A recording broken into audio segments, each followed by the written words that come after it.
We are all set to go then for what's going to be a fantastic race here at Aragon. Welcome to round 8 of the MotoGP World Championship in 2025. The sprint race will be getting underway in just a few moments' time. Let's head down to TNT Sports and join Susie Perry on the grid with Michael Laverty. I think Pedro is maybe the strongest of the three over the sprint, I think, today. Brad maybe over the distance race, but so good to see all three riders and even Enea coming a little bit closer.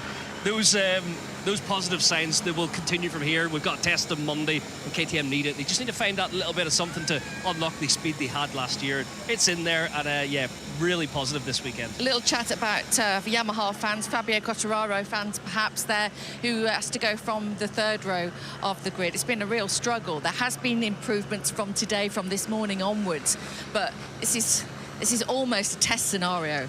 It was a tough start to his weekend, a real struggle yesterday. Had to knuckle down overnight, a few changes in the morning session, a lot faster, good qualifying in the end. Not where he wants to be back in the front row of the grid, but yeah, he's worked for it to be in the third row. Damage limitation for Fabio, just try and fix things this weekend, understand from the test on Monday, because he's been consistent over the last 3 rounds, always there, always fast, fighting for pole, but this track's not his best, and it hasn't been Yamaha's either. Now let's see what happens then. 11 laps today to prove themselves with Marc Marquez in pole position. We're going to take a little break, but we'll see you for all the action very, very soon. Don't go away. Yeah, that's coming up shortly then. Let's take a look then at how they line up on the grid. And this is your running order with Marc Marquez on pole position as well. Alex Marquez second. Now, taking a look at the starting tyres. This is going to be the key factor here as well. Soft rear tyre, medium front. Now, everybody has gone for the medium front tyre. Majority have gone for soft rear, but take a look. Ferdinand Aguirre, medium, the same as Fabio Di Giannantonio, Jack Miller, Miguel Oliveira, and Enea Bastianini as well. They've chosen for the medium front and the medium rear compound. Well, this is going to be a very interesting session as well. Many interesting racing ahead of us because nobody exists.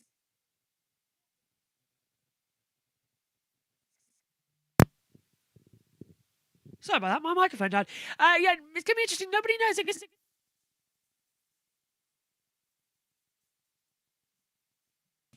Yeah, well, that's always the case, isn't it, with microphones dying? Let's just pop the headset on, then that'll be all ready to go.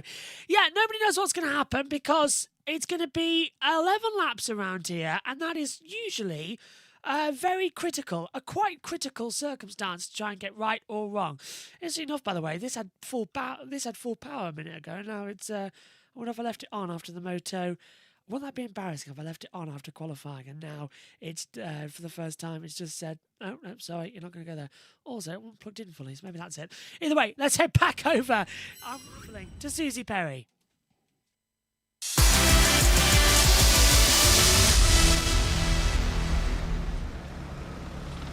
And a very warm welcome back to Spain for the Aragon Grand Prix. We're starting with this Saturday sprint. Everybody is in place. Your man in pole position, Marc Marquez, Alex Marquez alongside, and Franco Morbidelli completes the front row of the grid. Your commentators Neil Hodgson and Gavin Emmett. Hello. Hello, Susie. Yeah, he has been fastest in every session. Now Marc Marquez starts from pole yet again in Aragon. His 7th in MotoGP, the 99th of his career. But this 11-lap sprint could still bite with grip at a premium in the scorching Spanish sun.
Round 8 of the MotoGP World Championship brings us to Motorland Aragon in Spain. We've had 7 races and 14 of total of sprints. Now it's time for the 15th of the year. Is it going to be Marc Marquez? Well, he starts on pole position once again here on the front row of the grid. Alongside him, Alex Marquez, his brother, and Franco Morbidelli once more. There's Pecco Bagnaia, Pedro Costa, and Brad Binder. Fermin Aldeguer, Maverick Vinales, and Fabio Quartararo. Fabio Di Giannantonio, Juan Mir, and Johan Zarco. Ralph Fernandez, Jack Miller, and Alex Rins. Miguel Oliveira, Enea Bashi, and Augusto Fernandez. Lorenzo Salvadori, Marco Bezzecchi, and Somkat Chantra takes it off in 21st position. Track temperature is at 52 degrees Celsius. Air temperature 29 Celsius. It's hot. It looks a great place for a race, and Megan Birchall Simon, the commentary box, all set hopefully for 11 laps of, well, Marc Marquez has won every sprint race so far this year. It looks like he's going to win it again. He might do, yeah. I mean, you never know. He might suddenly fall around one of the corners. I mean, it is a possibility, especially around that first and last corner. He seems to be having trouble with it. But it's looking more than likely that, yeah, he will win. How many times this year have we seen the same thing happening again and again and again? That Far too often. We've had 5 different winners so far. Marc hasn't won a Grand Prix in 3 events, but he keeps doing the sprint, and that's why the championship stands as it does, with Marc leading on 196. Alex is on 172. He's so far back, but then again, he's gone and taken yet another pole position. For Marc Marquez, this is pole position number 71 of his MotoGP career, 99 overall. Yeah, problems are coming, but yeah. I'm beginning to think that, due to the fact that we have so many different winners in the actual race, I'm beginning to think people just lay back just so they can see where Marc is weakest. Where do you think he's weakest? Is it Turn at this 1 circuit? Yeah. and the last corner. I've seen him buckle a lot in turn 1, and I did see him once on a turn on the last corner, but I do think that might have been a crosswind hitting him. Well, one thing we've managed to do here is open up a brand new timing tab. Now, it didn't look too different, but we've changed to a browser source on the OBS, which means it was sharper for you to see. And we're also going to be toying around with a couple of other things coming through. So now you get the gap previous and the gap to the riders. The rider's number, basically, instead of it all being smushed together, it's nice and laid out and everything just feels a little bit cleaner. We haven't had that and haven't had the ability to do that since MotoGP changed their timing software in Jerez last year. But now, finally, it works. So sit back and I hope you enjoy it. Here we go then. Marc Marquez on pole position. He's won here 6 times before. Can he get another sprint race? It'll be his 8th of the season. There are 6 red lights ahead of the drivers, not 5. 6 as we look at it as he head down towards turn number 1. It's the Tissot sprint for 11 laps here at Aragon. Eyes to the lights. The reds are on. Action in Aragon. Good start this time from Alex Marquez, and he's been left behind his brother Marc into turn 1. He's going down to about 4th position. Great start from Pedro Acosta, but Marc cuts the back round the outside. Acosta's front sits up, and yeah, Marc was bad in turn 1, but great in turn 2.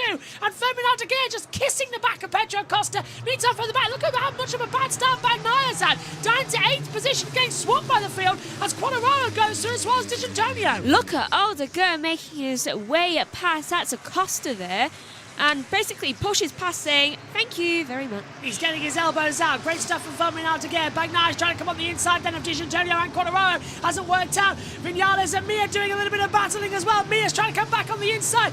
Quartararo is up into 6th position and still going strong. Down into the corkscrew section we come there for the first time. No one making any outrageous moves. Alex Marquez leads. Franco Morbidelli is 2nd. 3rd for Marc Marquez. Bagnaia up to 7th. But he's down 3 places from where he started. Same as Zarco. Brad Binder down 7. That is a lot, and a lot of changes coming up on this next corner. We see Acosta get the cutback finally on Aldeguer. Yeah, nice on the inside coming into turn 12 with the battle for 4th position as they try and come back through. Acosta holding back. Miller's ahead of Ralph Fernandez. Bezzecchi passes Rins. Rins, another bad start from him. He's down 2 places. Bezzecchi, though, bad start from the Aprilia, but up 4 places. So better second phase of the start as we head down the back straight, and now Mark senses blood. You said, Megan, he was weakest down to turn 1, that wide height not working out, but now he's right in the back of Morbidelli and Alex Marquez.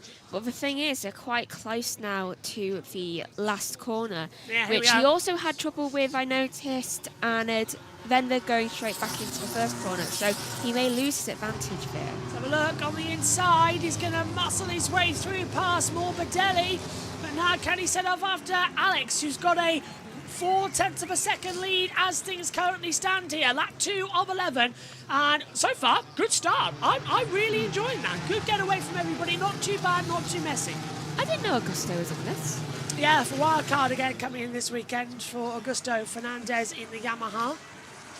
It's nice to see him there again. I think he's not making up the position of it. He's just helping us because the amount of people we've actually lost who aren't actually in the running order. Yeah, it's been kind of like injury city. 4 riders out this with injury at the moment. Ayagura not racing.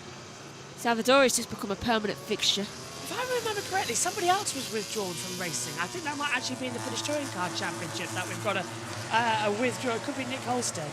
Bsky gets past Zarco for 15th place. He said it's not the race. Oh, someone's just dropped right down. That's Mia. The second crash of the weekend for Juan Mir. He crashed this There morning. it is. Well, I don't think that's a crash. He got taken out Went with Jack wide. Miller. Yeah, look, he's angry. Miller dragged him out wide, and he just ended up in the gravel trap. That's not Mia's fault. That's Miller's fault. And he was there up in the gravel going, why? Why? Why did you do that? Why force him into that type of error? That was a dangerous type of error. I mean, it's lucky that the gravel trap was there. Zarco gets passed by Jack Miller. Let's face it, Zarco's probably seen the accident, just like, do you know what? Go past. Yeah, just that's straight through. Look at Acosta lining up Morbidelli here, coming out of the last corner. He's going to get a great exit down towards turn 1. He's going to do the same move that Mark did just a lap ago. Looks to the inside line, and he's taken him. Acosta moves up, and Mir back in the race. Oh, but Morbidelli tries to switch back round the outside. Fabulous move. Yeah, there we go. Under investigation. Kind of knew that was coming, so that'll be Miller probably getting a long lap penalty. So he didn't crash this time, but it's the cause of someone's crash. Just in one ear and out the other, isn't it, really, for this lot? When his team told him, stay on the bike, I don't think they meant that. Yeah, have you noticed that? You pointed this out a couple of races ago. They keep on holding the bike down when they crash. They keep on holding it, yeah. Mark didn't win the sprint in Silverstone. Did he not? Oh, no, Alex won the sprint in Silverstone. It was a Marquez. The bloodline still won. Yeah. They start merging together. Long lap penalty for Miller. Good. That's very well deserved.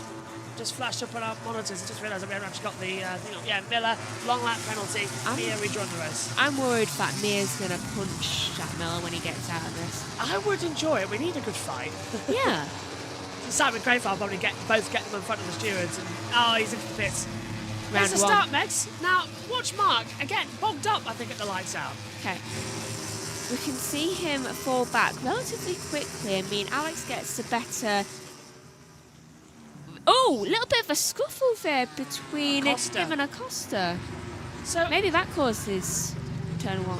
Yeah, because Mark gets an okay ride height, and then Acosta sweeps across it. Yeah. It was Mark instigating it. Yeah, Acosta didn't move across the track. They just sort of ran into each other. Yeah, he shouldered him accidentally, I think. Yeah. I thought he had enough space. I think he thought he had enough space. Acosta from this angle it's Acosta. Acosta tries to thread the eye of the needle by going on the inside. Oh, and that's Acosta going wide! And Morbidelli's retaken him! Down at turns, is that 1 and 2? Yeah. Speak of the devil.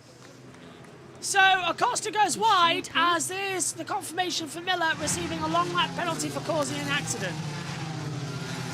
Well, I think that's fair. The long lap is actually down here. It's very dirty, the long lap loop here, actually, as well. We've seen a couple of Moto3. Moto3 riders have tried to clean it up earlier on today in the practice session, but it's a very...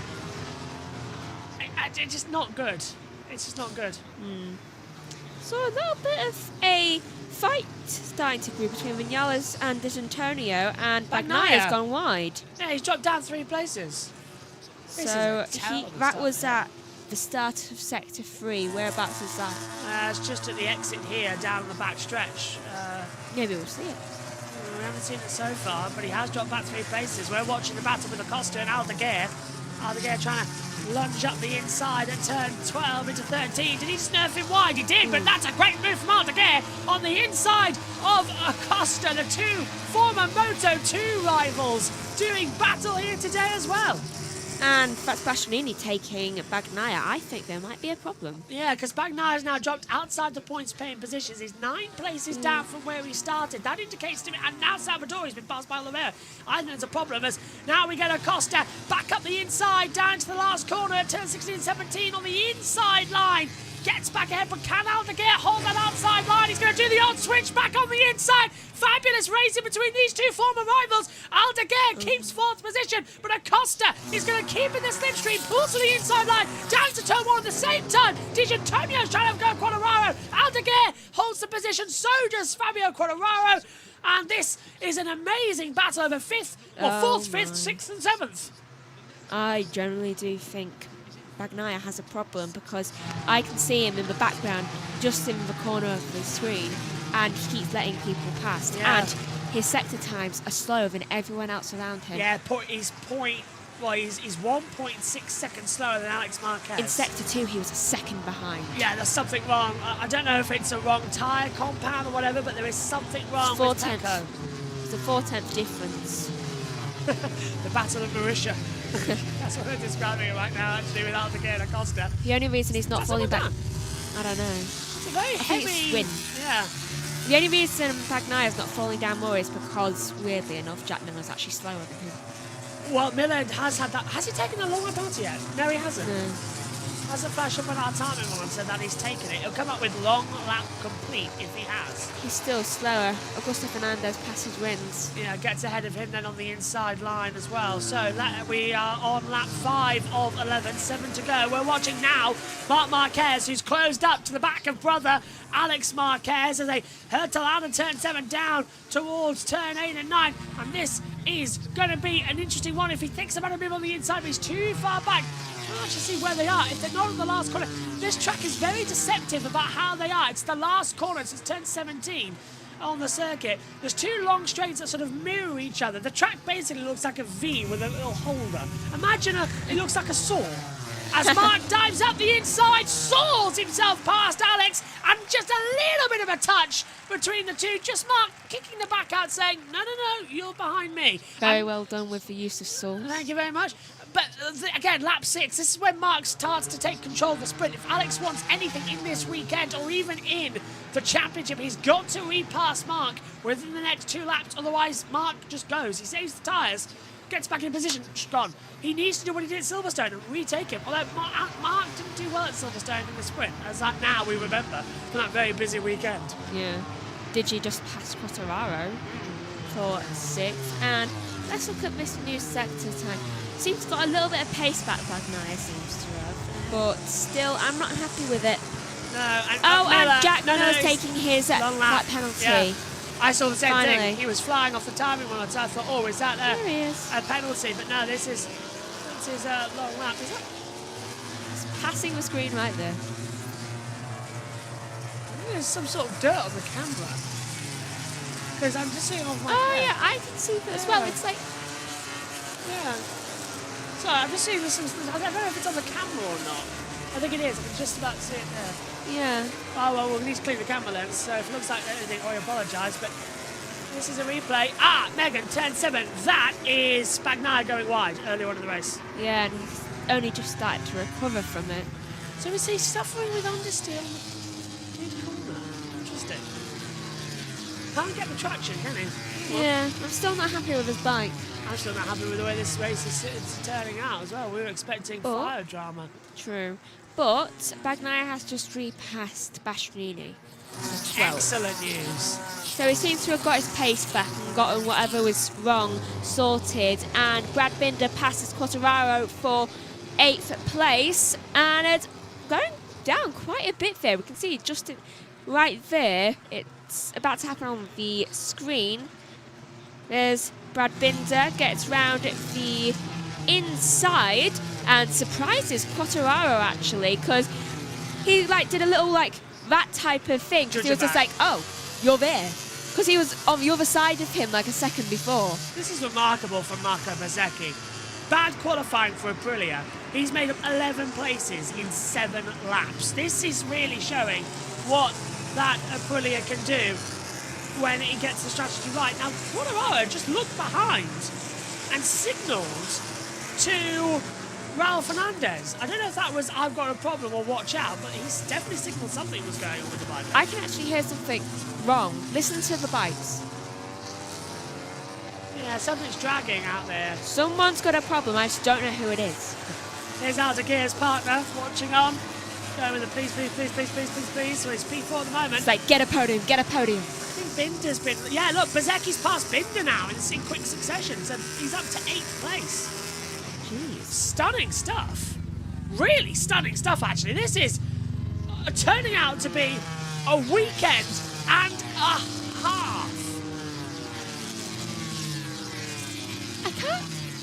I can't pinpoint it. For noise. I know what you mean. There's something going on in the background. It's like, I know there's something wrong. Something sounds off. There's some sort of chain, Yes. yeah, rattle somewhere on the bikes. Well, when we hear it, we'll pick it up. It's not Aldeguer. Somewhere in the mid-pack. I don't Yeah. know. It could be Bagnaia if we're picking him up from 12th place. That could explain it. We'll lead it on board with him. Yeah, I need to hear the mid-pack. It's like D'Antonio to Zarco. That, I don't know where it is. Ooh. Sector time. Now, we're going to go battle screen here. Take a look at the sector times for Ferdinand Aldeguer. 30.8 compared to everyone else on a 31. Aldeguer is 3/10 behind Franco Morbidelli here. We're riding with him now, and he is charging for a podium spot. Now, this is on. He's the fastest on the track right now. Game is on. Go for it. See whatever you can get hold of, whatever you can do. There's enough time left in this race to really go pedal to the metal. I think I know who it is. Who is it? Quartararo, look how much he's dropped. Yeah, unfortunately, I agree with you there. Fabi's dropping a lot of time. He's dropped down to 11th place. He's just been passed by Raul Fernandez. And hold on, let's have a look at his sector times. Sector times seem relatively okay, but I am going to guess that it's him because of how much he's dropping down. But I still need clearer. I need to hear each bike in that sector.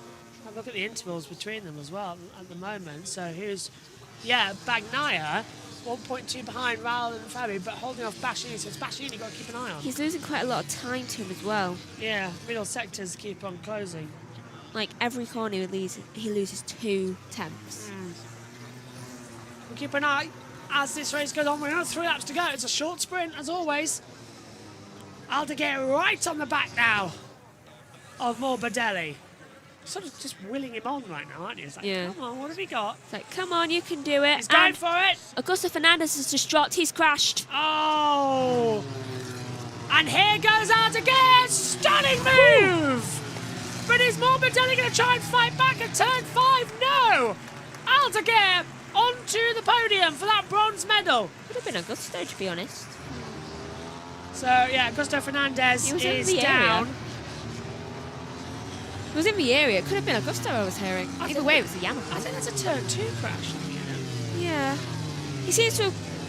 Yellow flag, 6-1. Yeah. There we go. That took a long time to come out. His bike ain't moving. But I think he might be okay. Yeah, transponder stopped. Yeah. Bastianini's just past Zarco. And it's... Kaneshi just pleased with himself being on the podium. I want to see this crash. I want to see whether it is what I think it is. Yeah, because they've put out the, it's something, isn't it, to put out the yellow flags. Yeah. But because it's so near the end of the sprint, they're not showing it. Oh, he stopped with a technical issue. Well done, Megan. I knew it was in that area. I knew I could hear someone. Yep. So it was him. It was it sounded like a Yamaha. I just couldn't pinpoint who. Because they were all in that area. Never disagree with Megan's technological knowledge and hearing ability. Vulcan Hearing is Megan's middle name. Yeah, we got it spot on. Technical issue with the bike that you spotted about 3 laps ago. Yeah, I could hear it. It's like something, like a chain, like you said, but also like it was... There was something wrong. Failing. It was like it was chugging. A chain like chugging. Do you know when you hear that sound? Well, we'll keep an eye on what that was. We'll get the information for you ready for tomorrow. But well done. I have a feeling like it was the engine though. I feel like it was a combination. Just technical. Yeah. Sure. Well, anyway, stop with the technical issue. That's the thing that's flashed up on our timing monitors. 2 to go. Mark will have a 27-point lead in the championship right now. And he was next to Zarco, which explains why I was saying in the area between Zarco. Yeah. Yep, Simon's just said it, technical DNF. Yeah. I really want to know what type of technical issue he had. It's a development bike, I presume engine. Yeah. Like they're trying to make it go distances. Are the chain and engine quite close to each other? Well, obviously the chain drives the bike. Yeah. It's just, we all know that. That's yeah, that's basics. Does the bike engine's more up and to the rear? Right. Chains will sort of download way at the bike. I'm going to guess that it's a technical issue that was making the chain... Go boom, boom, boom, boom, yeah. That's why I could hear it. We'll see. But either way, it's a development bike, and he's an orange championship rider. Not too bad, but at least he's not crashed and he's okay. Oliveira has passed Bastianini, so now 14 down is status quo. I can't hear the problem anymore either. Yeah, it's gone now. Yeah. So it was, here you go. Technical issue, not a crash. It's just flashed up on the crash blog. Which explains why... Miller's past Sarko. No longer status quo. One more lap to go then. It's Pedro Acosta going to get up to 4th place. He's on the inside line of Franco Morbidelli into turn 1. Morbidelli breaks late, and Acosta tries to change up just a little bit, but no, can't get through. This is the last lap, though, of the Tissot sprint. Yeah, that technical issue, it's gone. It's definitely in. It's good news then, isn't it? Yeah. Still. It sounds smoother now. Smoother, calmer, nicer. Reminder of what we've got coming up here. It's actually good because I need to run to start your laptop for NASCAR. Yeah, everything very much earlier today, which is great for us. You get a night's sleep. Yeah. No Xfinity race at 1 a.m. To be honest, you've really needed a weekend where you can just actually sleep. Yeah, I'm not feeling very good.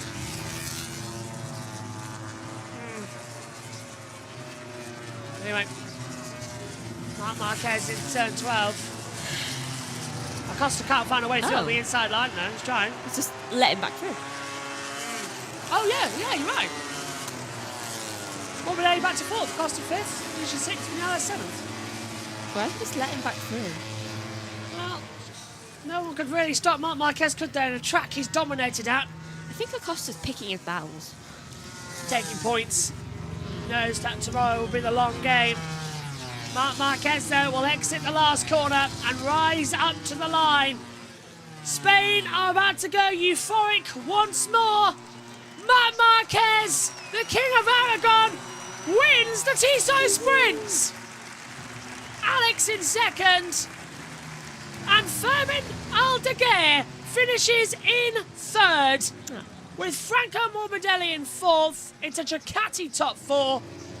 Acosta 5th, Di Giannantonio 6th, Vinales 7th, 8th for Bezzecchi, 9th Binder, 10th Raul Fernandez, Quartararo 11th, Bagnaia 12th, Miller 13th, Rins 14th, Miguel Oliveira 15th, Zarco 16th, dropped 4th place on that last lap. Ooh. Bastianini 17th, Salvadori 18th, Chantra 19th. Out was Augusto Fernandez and Juan Mir. Davide Dardozzi can't believe it.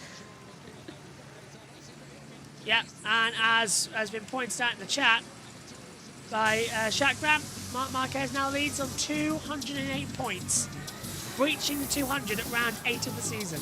Woohoo! Well, there you go. That's 12. Oh.